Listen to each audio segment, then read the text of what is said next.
네, 굿모닝 부산 함께하고 계신 지금 시각 8시 46분입니다.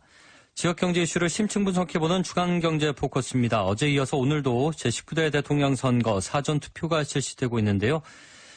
자, 선거란 누군가를 선택하는 것을 의미하고 특히 대통령 선거는 우리 생활 전반에 영향을 미치는 만큼 신중한 선택이 필요한데요. 자, 19대 대선 어떻게 하면 좀 더 객관적이고 합리적인 투표를 할 수 있을까요? 대선 후보들의 경제 철학은 어떤지 영산대학교 한승환 교수 한번 짚어보겠습니다. 교수님 안녕하십니까? 예, 안녕하세요. 예, 오랜만입니다. 예, 오랜만입니다. 예, 대선뿐만 아니라 지금 국회의원 선거, 지방선거, 또 보궐선거까지 선거가 워낙 어떻게 보면 많다 보니까 우리 시민들이 그 한 표의 소중함을 잘 모르는 것 같아요. 이런 현상 어떻게 바라봐야 될까요? 예, 선거가 이제 워낙 흔하다 보니까 유권자들이 선거를 진짜 하찮게 생각하는 경우가 많은데요. 예. 근데 역사를 한번 돌이켜 봅시다. 왕이나 군주가 주인이었던 그런 시대가 있었는데 이때는 백성들은 아무리 괴롭힘을 당하고 억울해도 그냥 운명이라 체념하고 살았습니다. 그렇죠. 하지만 18세기 말에 이제 시민혁명이 일어나자 절대 왕정이 무너지고 민주주의가 새로운 정치 체제로 등장하게 되지 않습니까? 예. 근데 민주주의란 뭡니까? 바로 왕이 아니라 국민이 이 땅의 주인이 된다는 겁니다. 네. 주인이 되는 방법이 바로 이 선거입니다. 그러니까 선거로 잘못된 모습을 끌어내리고 선거로 억울함을 표현하고 선거로 주인들의 의사를 전달하는 거죠. 이게 얼마나 위대하고 가슴 떨리는 일입니까? 예. 이것을 얻어내기 위해서 수많은 사람들이 갇히고 죽임을 당했습니다. 정말 소중하게 생각해야 합니다. 예. 그래서 아무리 바쁘더라도 투표에 참여해야 됩니다. 예. 전 세계적으로 그렇고 우리나라도 민주주의 정치 체제가 등장하는 데까지 정말 많은 출혈이 있지 않았습니까? 예. 그걸 생각한다면 그냥 지나칠 수가 없을 거예요. 예. 자, 투표권을 좀 제대로 행사하기 위해선 그러니까 후보 판단의 자료와 근거가 중요할 텐데 정보와 자료가 워낙 많이 쏟아지다 보니까 이걸 또 가려내는 것도 쉽지 않은 것 같아요. 예, 그렇습니다. 이 인간의 정보 처리 능력은 한계가 있기 때문에 판단에 도움이 되지 않거나 판단을 거르치는 것들을 제거할 필요가 있죠. 먼저 후보들이 말입니다. 정치 현장에서 이제 말은 선동이나 상대방을 제압하려는 목적에서 이제 자극적이고 순간적으로 생산되기 때문에 사실 믿기가 어렵습니다. 예. 두 번째가 또 공약인데 선거에서 공약만큼 중요한 자료도 없죠. 그렇지만은 선거 공약만큼 또 구호에 그치는 공허한 약속도 찾아보기가 쉽지 않아요. 아하. 후보들이 공약집을 보십시오. 모두 장밋빛 정책밖에 없고 또 크게 차이가 나지 않습니다. 예. 특히 박근혜 정부 때 우리가 경험을 했는데 국민들의 집권당 스스로가 선거 공약이 공허한 약속일 뿐이라고 강변하는 모습을 보지 않았습니까? 예. 자, 일반적으로 말씀하신 대로 후보들의 말, 그러니까 발언과 뭘 내세우는지 공약을 보고 판단하라고 하지 않습니까? 그런데 예, 그렇죠. 교수님 말씀대로면 발언은 물론 공약도 판단의 자료로 부적절하다. 다른 데는 뭐가 있겠습니까? 예, 조금 어려운 얘기가 되겠습니다만 제가 쉽게 한번 말씀드려보겠습니다. 이 무엇보다도 소속된 정당의 경제 철학을 알아보는 게 필요한데요. 네. 정당은 보통 이제 보수와 진보 혹은 우와 좌로 구분합니다. 근데 이런 구분을 편가르기로 치부하면 안 됩니다. 예. 우와 좌의 구분은 실제로 18세기 프랑스 혁명에서 시작되어서 온 역사적 사실이고 진보와 보수는 적어도 경제학 안에서는 경제학파를 구분하는 과학적 개념입니다. 예. 이제 가장 간단히 말하면 보수 정당의 이제 경제 철학은 이렇습니다. 먼저 이 세상에는 이 사람들은 모든 게 시대를 초월해 부족하다고 생각합니다. 이걸 보수 경제학에서는 희소성의 원칙이라고 이런 붙이죠. 예. 또 사람들은 또 항상 더 많은 것을 가지려고 한다고 생각합니다.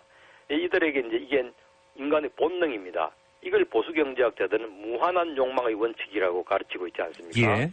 결국 이제 물자는 부족한데 모든 사람들이 욕심은 끝이 없으니까 어떻게 될까요?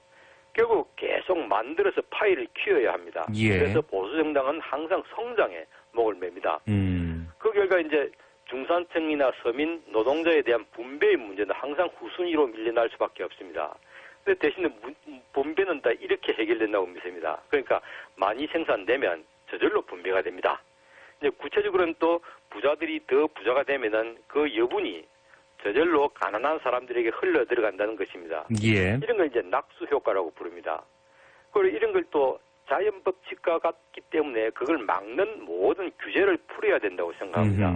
그러니까 결국 성장, 낙수 효과, 규제 완화가 보수 정당의 대안이고 철학입니다. 예. 우리나라에서는 자유한국당이 대표적인 사례가 되겠습니다. 그렇군요. 예.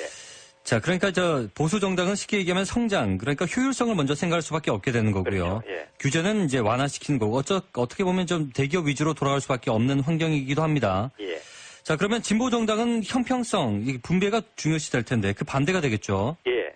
예, 그 설명을 해주시죠. 예. 그러면 이제 맞습니다. 먼저 이 사람들은 또 기술이 엄청 발전한 현대 한국 사회는 더 이상 물자가 부족하지 않다고 봅니다. 그러니까 희소성의 시대가 아니라 이제는 풍요의 시대라고 봅니다. 네. 또 인간의 욕망이 무한하다고 보지도 않습니다. 몇몇 욕심장애들이 있는 건 사실이지만은 대부분의 사람들은 어느 정도 가지게 되면은 더 이상의 돈을 벌기 위해서 죽자사자 발부둥 치지 않는다는 것이죠. 예. 많은 사람들이 죽으라고 일하는 이유는 소수가 모든 걸 독점해 버리기 때문에 어쩔 수 없이 그렇게 한다고 봅니다. 이런 사실은 이제 그 미국 사우스캘리포니아 경제학 교수인 리차드 이스틀린에 의해서 실증이 되었는데 이걸 이제 경제학에서는 이스틀린의 역설이라고 일컬어지고 있습니다. 네. 그러니까 이제 풍요하고 무한하지 않는 욕망의 세계에서는 성장이 더 이상 중요하지 않게 되죠. 그래서 오히려 이제 남아들 정도의 엄청난 재화를 중산층하고 서민에게 분배하는 게 더 중요하게 됩니다. 예. 그리고 가난한 사람들에게 기회를 주면 오히려 성장이 촉진될 수 있다고 보고 있죠. 이를 이제 분수 효과라고 부릅니다.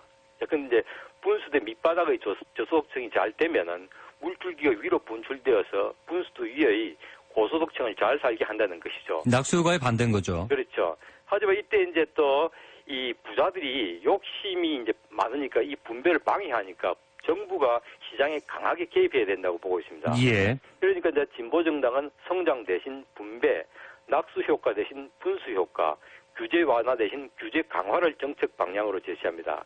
가장 대표적인 정당이 우리나라에서는 정의당이고, 예. 그 다음 이제 더불어민주당이죠. 예. 그러니까 말과 공약은 변해도 이런 철학은 잘 변하지 않거든요. 그래서 믿을 만한 것이라고 저는 보고. 그러니까 본인의 신념이 어디에 해당하는지, 뭐가 지금 우리 사회에 필요한지를 더 생각을 해보면 답이 나올 수 있겠어요. 그렇죠. 예, 예. 예, 자, 그런데 보수와 진보의 구분 자체가 이제 과학적 개념으로 명확한 건데, 예. 이런 정치적 과열이 좀 심해지다 보니까, 예. 우리 국민들이 좀 그 부분에 신물을 많이 느끼고 있거든요. 그렇죠. 예, 예. 자, 그래서 예, 대안으로 예. 나온 것이 이제 중도라는 개념을 얘기를 하는데, 바른정당과 국민의당, 이 두 당은 진보와 보수 중에 어디에 속한다고 봐야 되겠습니까? 예, 참 어려운 얘기죠. 이게 잘 물어보셨는데 안보를 만약에 제외한다면은 경제 정착만 두고 보면은 바른정당은 사실은 진보에 가깝습니다. 예. 국민의당은 이제 정의당, 민주당, 바른정당 한 축하고 그다음에 보수 정당인 자유한국당 그 사이에 있다고 봐야 되죠. 예. 정확하게 우리가 뭐를 말씀드리기 힘들죠. 어쨌든 이런 기본 철학에 대한 호불호 아니면 객관적 판단에 따라서 투표하시면 아마 합리적인 투표가 될 것이라고 저는 생각하고 있습니다. 예, 알겠습니다. 우리 유권자들이 많이 고민하고 있을 텐데 오늘 교수님 말씀이 좀 도움이 됐으면 좋겠습니다. 예, 발언과 공약보다 경제 철학에 따라 올바르게 판단하자는 얘기였습니다. 오늘 사전 투표가 진행되고 있는데 많은 분들 큰 도움이 됐기를 바라겠습니다. 교수님 오늘 말씀 고맙습니다. 예, 감사합니다. 네, 지금까지 영산대 경영학부 한성환 교수였습니다.